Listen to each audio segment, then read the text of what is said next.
জিনিস একটু খেয়াল করো। আল্লাহর নবীকে সাহাবীরা জিজ্ঞাসা করেন, হুজুর মার দিকে তাকাইলে কি ফায়দা? আল্লাহর নবী বলে, একবার যদি মার চেহারার দিকে তাকাইতে পারো আল্লাহ একটা কবুল হজের সওয়াব দিবে। সাহাবীরা ডাক দিয়া বলে, ইয়া রাসূলুল্লাহ, আমার মা তো ঘরের ভিতরে থাকে, ইয়া রাসূলুল্লাহ আমি তো 100 বার তাকাই। আল্লাহর নবী ডাক দিয়া বলে, 100 বার যদিও তাকাও, আমি পবিত্র জবান দিয়া বললাম 100টা কবুল হজের সওয়াব আল্লাহ তোমার আমল নামায় দিবে। আলকামারে যখন হাত পা বেঁধে আগুনে ছেড়ে দিবে, মা একটা চিৎকার দিয়া বলে, আল্লাহর নবী গো, আমার ছেলের আপনি আগুনে দিয়েন না। ইয়া রাসূলুল্লাহ, আমার ছেলের আমি মাফ করে দিছি। আল্লাহর নবী বলতেছে, মা যখন এই কথা বললেন, সাহাবীরা বলে, দেখলাম আলকামার জবানটা খুলে গেছে। আল্লাহর নবী কালেমা পড়াইলেন, পড়ানোর পরে কিছুক্ষণ পর তার ইন্তেকাল হইয়া গেলেন। আমার প্রশ্ন রে বাবা, নবীর সাথে নামাজ পড়া যদি মার সাথে বেয়াদবি করার কারণে যদি মৃত্যুর সময় জবান বন্ধ হইয়া যায়, আমি আল্লামা মাওলানা মুফতি পিসাব দরবেশ সুফি মায়েরে খাওয়াই না কামাইব কথা কন না কা? আমার দেশে অনেক মানুষ আছে, বাবার দরবারে যায়, যান খেজমত করবেন ভালো, অলির দরবারে যায় খেজমত করবেন ভালো, বাবার দরবারে যায় পাগল হইয়া যায়, বাবার দরবারে গরু নেবে না মোষ নেব, ঠিক কিনা? ওদারে মা খাইতে পারে না, পোলা 3 তলা বিল্ডিং এর মালিক, মা ভিক্ষা করে খায়, আসেনি? আরে মেয়েটা পাবলিক না, অনেক বক্তা গো খবর নিয়ে দেখেন, প্রত্যেক রাইতে 60,000 70,000 টাকা ইনকাম করে, বাপমার সাথে লাইন নাই। কয়জন নিবেন? এই জন্যই সমস্ত বক্তার জিহ্বা আগুনের কাছে দিয়ে কাটবে, যারা মানুষকে হক কথা বলছো নিজেই বেদব মানে নাই। অনেক বক্তারা নামাজ পড়ে না মিয়া, আমি নিজে তো জানি। মাহফিলের জগতে আজকে 25 বছর, আমার সিডি চলে 18 বছর। অনেক বক্তা দেখছি, নামি দামি বক্তা, 30,000 40,000 ছাড়া মাহফিলে যায় না, রাত বেড়ে ওয়াজ করে ফজরে নামাজ পড়ে না।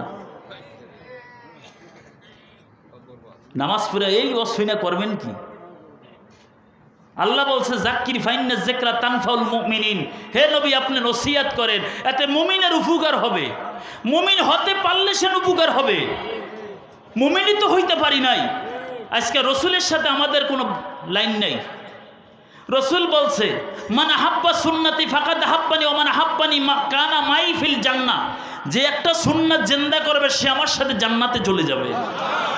আর এখন বর্তমান আমাদের অবস্থা, বেজার হবেন না, অনেক মসজিদের বাংলাদেশে যদি 1 লক্ষ মসজিদ ধরেন, ঢাকা সিটির ভিতরে 1 লক্ষ মসজিদের ভিতরে আমাগরে কোন গজবে পাইছে, বাংলাদেশে যদি 1 লক্ষ ঢাকা জেলায় মসজিদ থাকে, 90,000 মসজিদের সভাপতি করিম শেখ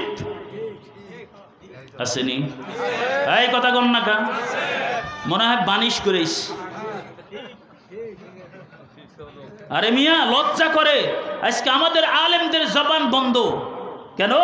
সুদের রস করলে চাকরি নাই, ঘুষের রস করলে হুজুর পাল্টা, সভাপতির বউ মাইয়া গেছে অর্ধলম্বে, ইমাম সাহেব কইছে চাকরি নাই, আসেনি? আমার আওয়াজ দাওয়াত দিবেন, দিয়েন না, দরকার নাই। ছোট কাপ খালি, লাম খালি, মিম খালি, নুনের উপর 1 নাক্তা, পেট খালি, বুক খালি, মুখ খালি, মেয়েটার কপালে 1 নাক্তা, আসেনি? আরো জোরে বলেন, জান্নাতে যাইবেন। অনেক মসজিদের সভাপতি আছে, ইমাম সাহেব বাজারে গেছে, হুজুর আমার ব্যাগটা একটু বাসায় দিয়েন, আসেনি? আমরা ইমাম করে দুর্বল করে হালাইছে, সবারে পারে নাই, বেশি লোক আমাদের দরকার নাই। হুসাইনের পক্ষে লোক ছিল 72 জন, ঠিক কিনা? রেজিদের পক্ষে কত ছিল? 22,000। কয় হাজার? 22,000। 22,000 মানুষ 72 জনের লগে লড়ছে, তাহলে হ্যাঁ স্পিরিট আছে না? এই কথা কন না কা? আমরা তো ওই হুসাইনের কাফেলার লোক, আমরা সেই আবু বকর সিদ্দিকের দলের লোক। মুনাফিকের দলের লোক। আজকে আমাদের ঈমান কেন ঘাটতি হয়েছে? এটার একমাত্র কারণ সকাল সন্ধ্যা জিকির বন্ধ। 2 নম্বর হালাল খানা নাই। 3 নম্বর সুদখোরের ঘরে ইমাম খানা খায়, ঘুষখোরের ঘরে ইমাম খানা খায়। এই জন্য বাতিল ইমানি শক্তি হেরে গেছে। পরিষ্কার কথা, সুদখোরের ঘরে তো খানা খাই, না খাইলে তো চাকরি থাকবে না, নিজেও চলতে পারবো না। ঠিক আছে না বাবা? কথাগুলো মনে রাখবেন।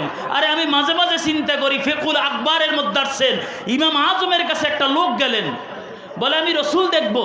কি দেখবো? রসুল দেখবো। উনি বলতেছে তুমি উজু করে আমি আসমিয়া। উজু করে আসলেন, কয় চক্ষু বন্ধ করো। বন্ধ করছে। কি দেখছো? কয় আমি দেখি আমি রসুলের রওজার সামনে দাঁড়িয়ে আছি। আরো জোরে বলেন। আচ্ছা, ইমাম আজম যদি চক্ষু বন্ধ করে বেড়ারে ওই মদিনা মুনাব্বারা পর্যন্ত যদি তার চোখ সেখানে খেয়াল দিতে পারে, আমরাও তো নবীর উম্মাত, ঠিক না? আমরাও তো নবীর উম্মাত। তবে বাবা, আমরা 5 ওয়াক্ত নামাজ পড়া দরকার আছে না? আমিও বাবা অনেক টাইম হয়ে গেছে।